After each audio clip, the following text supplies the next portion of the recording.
Great. How are you doing? So you were kind of lonely down there for a little while. Okay. Well, we have 5 questions, and I've reviewed with the audience, and they've heard them 4 times. So you're going to hear them once, and you're going to be spectacular at that. Number 1 is on priorities. If you were elected, what would your top 3 legislative priorities be? First thing we need to do is we need to close the barn door. Taxpayers have been exposed for billions of dollars to bankrupt companies through the TARP bailout program that we saw just happen the last 9 months. It's completely unacceptable. No private funding lender would give money to a bankrupt company that wasn't in the protection of the bankruptcy court. If the business model is broken, and believe me, if you have to go to the federal government and petition for financial assistance, you're bankrupt. Why the taxpayers should be asked to put billions of dollars into bankrupt companies like AIG, Citigroup, and the other financial institutions without being afforded the same protection of the bankruptcy court that a private company would be given is completely unacceptable. So we need to have a statute that simply says only a bankruptcy court can petition the Treasury for assistance to a company. It's all well and good if we decide that a company's survival is essential to our nation, but we have to make sure the taxpayers' interests are protected, and making sure that a private company can't go cut a deal in the White House to divide up a private company like Reicher or GM. It's limited government, it's separation of powers, checks and balances, it's Act 1. Second thing I would do are some legislative reforms. We hear a lot about term limits. I certainly am interested in term limits. I think we can be, if we're not careful, we can make the problem worse. Matters of perfection are best left to church, not to politics. And anything we do is going to have strengths and weaknesses.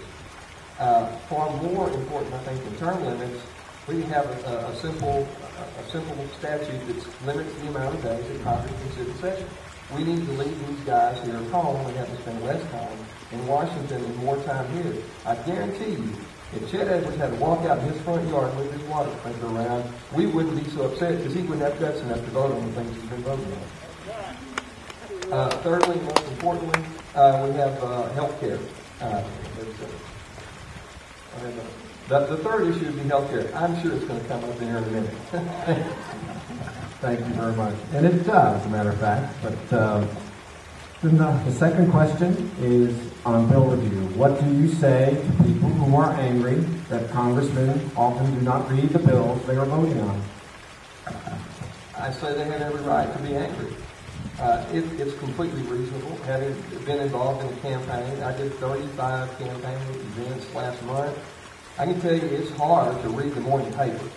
So I can be sympathetic with a congressman who says he hasn't read an 1,100-page bill. But why do we have a legislative process that allows these guys to literally be writing the bill while it's being voted upon? It's more of the type of legislative reforms that I mentioned earlier. There's no reason why we shouldn't require Congress to post a bill for 30 days unmarked before it's voted on. And every time they fiddle with it, it just moves the clock 30 more days. We have the internet, we have email, text messaging, video conferencing. There's no reason why we can't get our legislative process done with complete openness and give everybody time to read it, including all the experts who study it and have adequate review. Thank you very much. And thirdly, we'll get to James because the third question is on health care.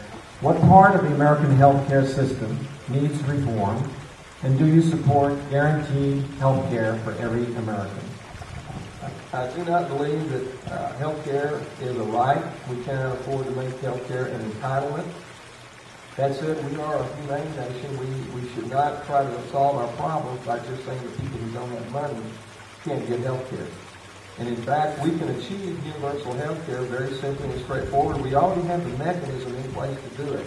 The Earned Income Tax Credit is a feature of our annual tax return that helps people with low income soften the blow of the tax burden upon them. The mechanism is already there to means test for graduated recipients receipt of this benefit.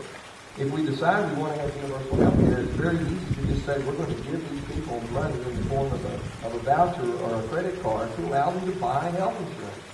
That is a way to be humane. It is a way to keep the private sector involved in our healthcare system.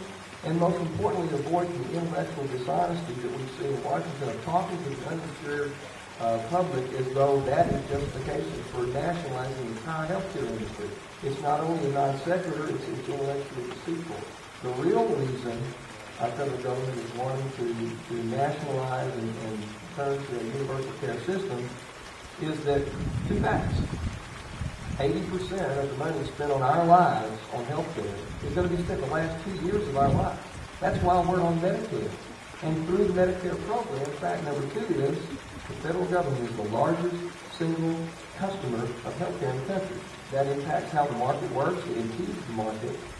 And the way the government is going to try to manage what they see coming in the pipeline of all of the baby boomers moving into Medicare and the actuarial tables driving the costs and the premiums on the taxes we pay on it are getting all out of balance. The government solution is, well, the free market's not working well enough, we should do away with it. And the problem is that's taking away freedom from every one of us. That's freedom that any of your vets in this audience have fought and died for. It's inconsistent with the right of the pursuit of happiness, not to mention life and liberty, not to be able to buy health care of your choosing if you have the money and want to do it.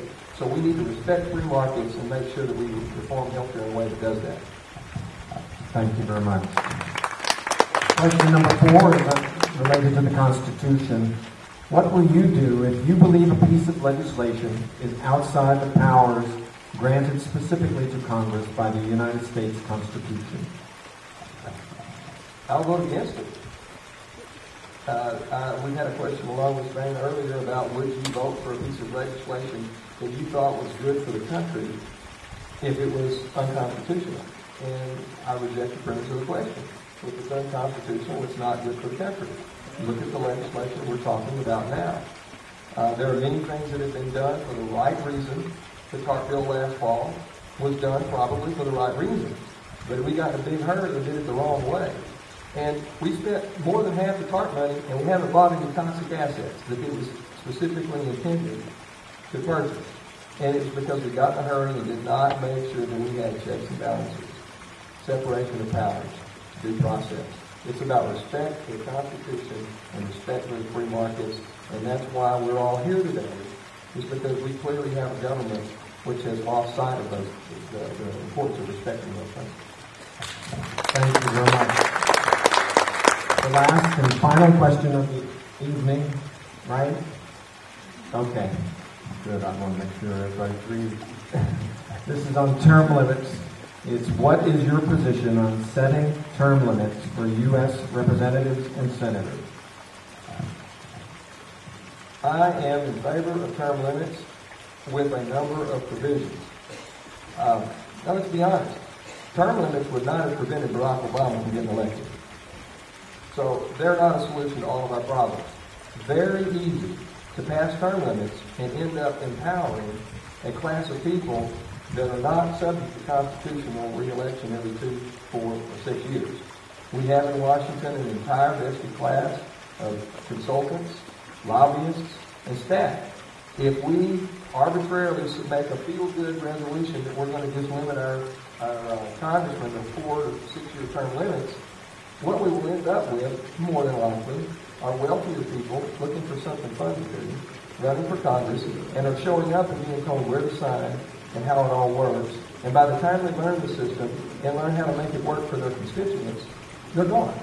So I think we have to be more reasonable in the amount of time that we look. I think 10 to 12 years is a reasonable time for a representative. 18 years is a good time for senator. That's 3 terms. That gives us enough time to benefit from the seniority that will come with a man or a woman who's able to always be effective and continue getting reelected. But it would avoid us from having the specter of a 79-year-old man switching parties because he's afraid of the primary challenge. Thank you very much, Chuck. Thank you very much. Can you walk back there? Well, I've got to tell you that